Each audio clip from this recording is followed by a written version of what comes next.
Good morning and welcome to Elk Island Catholic Schools Learning Services Building. I'm Sue Johnson with Communications. This morning we're meeting with Michael Hauptman, our Superintendent of Schools, who will be sharing the Division's journey in creating safe, caring, and welcoming environments for our LGBTQ students and families in our community. Michael, what was the starting point for your division that resulted in where you are today in creating inclusive communities? Inclusive communities is actually something that is not new to Elk Island Catholic Schools. In fact, it's not new to the Alberta landscape. Inclusive communities have been around for well over 25 years when we first started looking at inclusion. The difference is that our understanding of inclusion has changed. Inclusion now means that how are we serving all of our students? So for our school division back in April of 2012, we were looking at what does inclusion mean for some of the more vulnerable students in our communities that may have not been considered in the past. For instance, what are we doing around our sexual minorities and around the LGBT community? And it's been a 4-year process of learning, growth, and understanding and communicating with all of our educational partners. Excellent. Michael, where did you find supports to assist in the creation of your administrative procedures or your new policy that you created for your inclusive community? So our Administrative Procedure 160, Inclusive Catholic Communities that provide safe and caring learning environments for all students, was developed over the last 4 years with different changes and nuances, and it did involve asking a lot of people for assistance and advice on what we were trying to do to support our children. One of the groups that we initially started working with was the College of Catholic School Superintendents, which helped us to develop the LIFE framework, which is Lived Inclusively for Everyone, so another framework, another guideline resource. We also were very fortunate to have the work of AltView, which is a provincially recognized LGBTQ support group headed by Brian Mortison. And he met with us to look over our procedures, our guidelines, and help to give us some support as well in terms of what we could do differently to support students. We also had to make sure that we communicated with all our educational partners like our bishops, our parish councils, teachers, leadership staff, because the more people involved in the conversation, the more people that we shared our administrative procedures with, the more resources that we tried to pull together, we knew the final product would be something that hopefully would be something that we can grow and learn from, but also serve our students.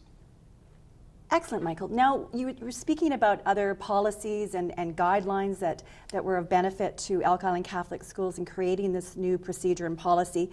And we know that Alberta Education recently came out this January with guidelines for best practices, creating learning environments that respect diverse sexual gender identities and gender expressions.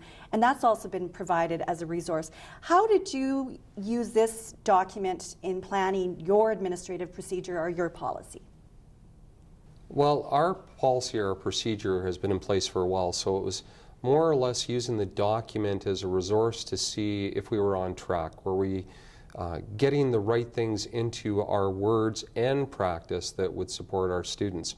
So the guidelines was affirming. There was many things that we're already doing in our schools to support our vulnerable populations that were tied directly to the guidelines.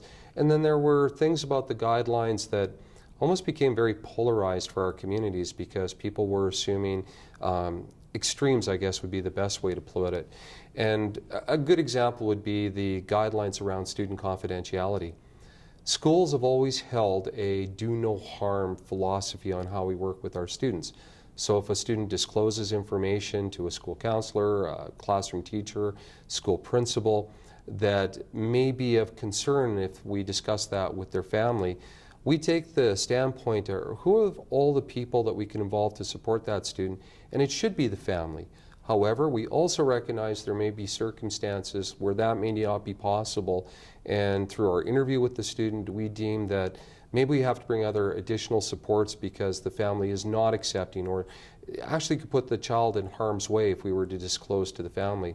So it's about balance. It's about looking at the guidelines and what makes sense for the school community, for that child's circumstances. In the end, we would hope that the way that we serve our students through policies and procedures, it will become fluid in that it won't be necessary in the future to have it on paper because it will be an established practice. But because this is new for most people right now, it's important that we get this right and that we do put it down on paper. Michael, you spoke about some of the challenges that you had in creating the procedure and the policy with respect to, for instance, confidentiality. Were there any other challenges, or better yet, opportunities that arose because of some challenges over the last few years that have guided your work and changes in this system?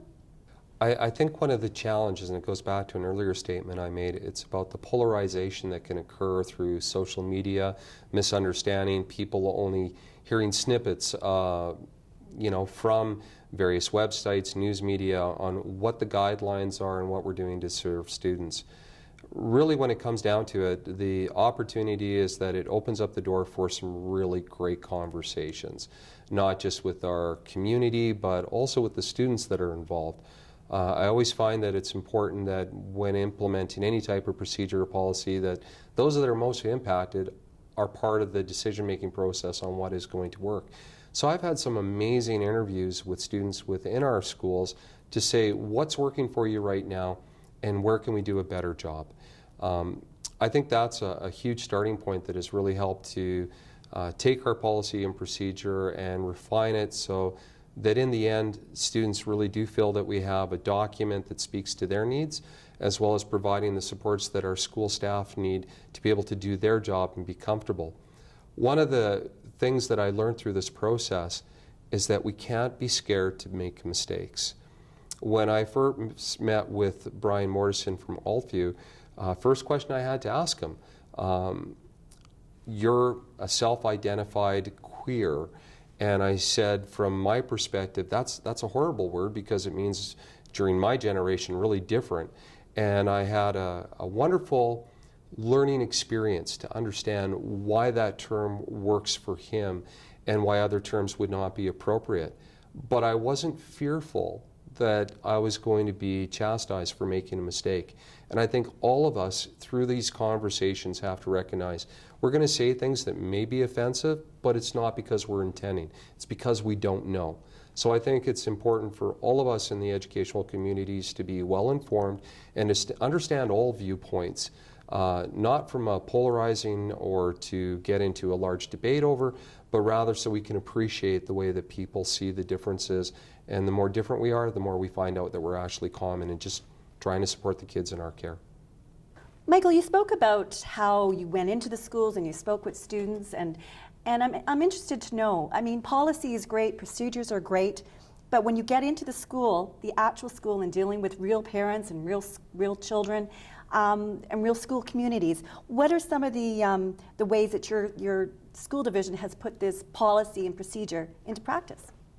So the school division has had a response to intervention model as part of our trying to serve all students for some time now. And what that means is that any student at any time, based on whatever need they may have, may need a response to intervention where the school staff works with that student, works with the family to provide them the supports that they need to be successful.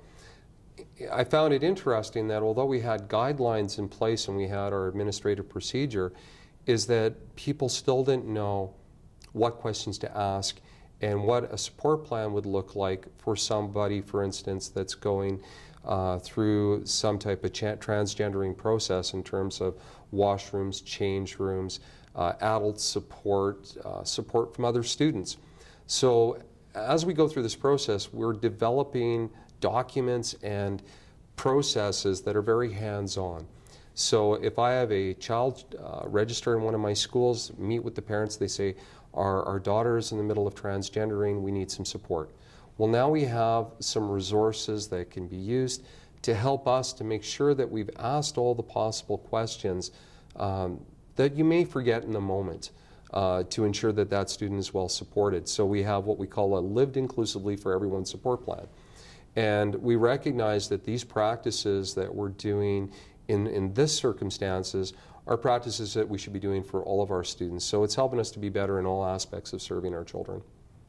Fantastic, Michael. So moving forward, what do you see are the next steps in your process to support students within Elk Island Catholic Schools? I think it's important for us to continue the conversation. We continue to look at Altview for support and advice and training for staff, especially when we have new staff come into our division. I think it's important that we continue to communicate with all of our educational partners, our parents, our parish council, general public, in terms of what we are doing to serve students.